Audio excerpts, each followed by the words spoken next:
My name is Jainam Gogri and I am from Team KJC Robocon, former captain. We in Robocon are a team of robotic enthusiasts who work together to fabricate our own robots from scratch, which is based upon the theme given by ABU Robocon every year.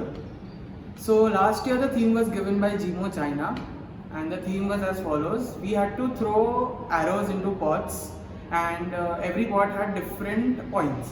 So the team to score the most number of points was the winner. So in Robocon we have different departments such as mechanical, electronics, embedded, marketing, creative, etc. We work together and fabricate our own robots, and we focus on individual growth as well as a team growth. So we start our process by brainstorming new ideas and designing new mechanisms for our bot. In this process, we first start with an initial 3D model, a 3D CAD model of our mechanisms. And then we move on to MATLAB and Simulink for simulating our models in 3 dimensions. So after designing of our bots, we then move on to manufacturing processes, where we use different machines and different machine tools for manufacturing of our bots, and including different mechanisms. We even use additive manufacturing processes to build different mechanisms and different parts of our bot. Okay, the electronics department started with the implementation of circuits on breadboard and puff board. So we designed the circuits like from getting the inputs and output of the system, like how many inputs are required for the microcontrollers or the sensors, or the outputs like how many motors are present for the same. After that, after designing, we started the PCB designing on softwares. So the PCB designing included like the schematic designing, layout designing, as well as the dimension setting.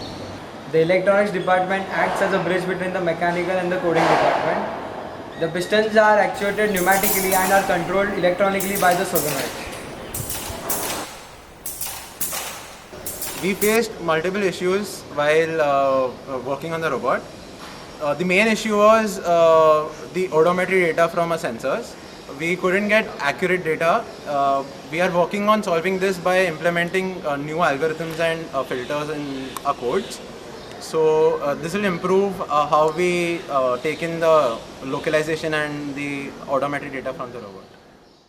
I think one of the great aspects of working here in Robocon is how you don't need a technical background to work here or be in any of the departments. You can be someone in the mechanical engineering and still be a part of the embedded coding team, or you can be in the comms and IT department and still work as a mechanical guy. Even during the pandemic, we have had to travel long distances just so that our deadlines are met. And again, due to the lockdown restrictions, we have had very less time to work on those projects. So we have had to spend countless nights working here just so we can meet those deadlines. This journey wouldn't have been possible without the help of our sponsors. Our sponsors helped us in procuring raw materials, right from sensors to mechanical actuators to mechanical components, right, also the electrical components which help to build the robot.